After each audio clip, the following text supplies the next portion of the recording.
My brethren, let us consider how it can happen so often that someone hears something unpleasant and goes away untroubled as if he had not heard it, and yet sometimes he is disturbed and troubled as soon as he hears such words.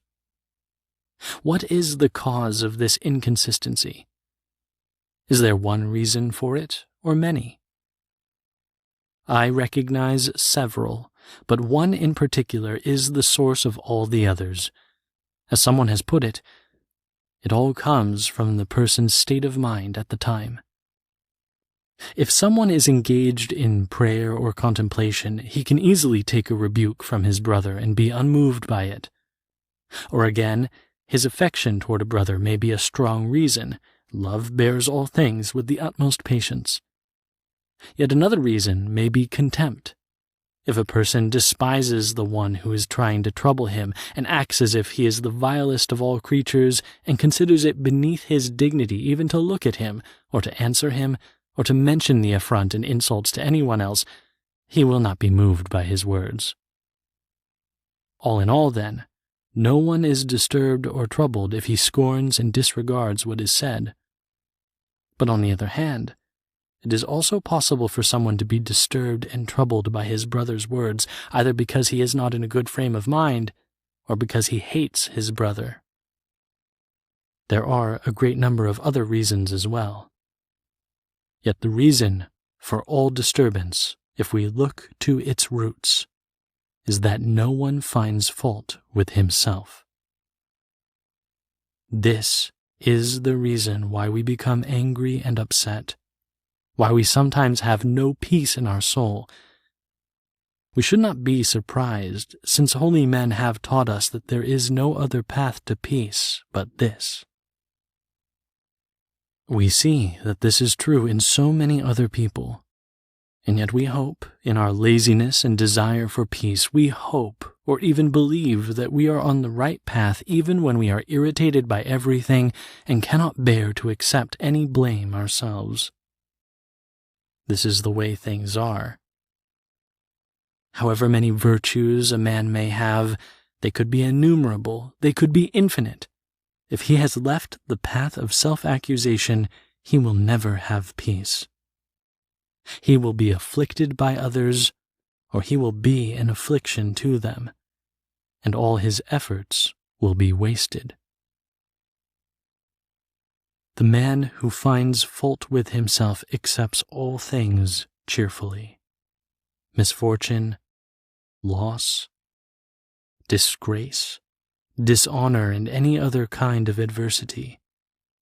He believes that he is deserving of all these things, and nothing can disturb him. No one could be more at peace than this man. But perhaps you will offer me this objection. Suppose my brother injures me, and on examining myself I find that I have not given him any cause. Why should I blame myself? Certainly, if someone examines himself carefully and with fear of God, he will never find himself completely innocent. He will see that he has given some provocation by an action, a word, or by his manner. If he does find that he is not guilty in any of these ways, certainly he must have injured that brother somehow at some other time, or perhaps he has been a source of annoyance to some other brother. For this reason, he deserves to endure the injury because of many other sins that he has committed on other occasions. Someone else asks why he should accuse himself when he was sitting peacefully and quietly when a brother came upon him with an unkind or insulting word. He cannot tolerate it, and so he thinks that his anger is justified. If that brother had not approached him and said those words and upset him, he never would have sinned. This kind of thinking is surely ridiculous and has no rational basis.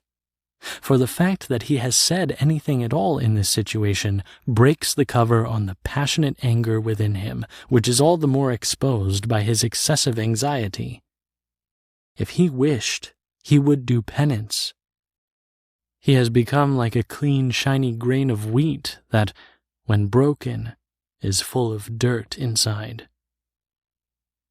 The man who thinks that he is quiet and peaceful has within him a passion that he does not see. A brother comes up, utters some unkind word, and immediately all the venom and mire that lie hidden within him are spewed out. If he wishes mercy, he must do penance, purify himself, and strive to become perfect. He will see that he should have returned thanks to his brother instead of returning the injury, because his brother has proven to be an occasion of profit to him. It will not be long before he will no longer be bothered by these temptations. The more perfect he grows, the less these temptations will affect him. For the more the soul advances, the stronger and more powerful it becomes in bearing the difficulties that it meets.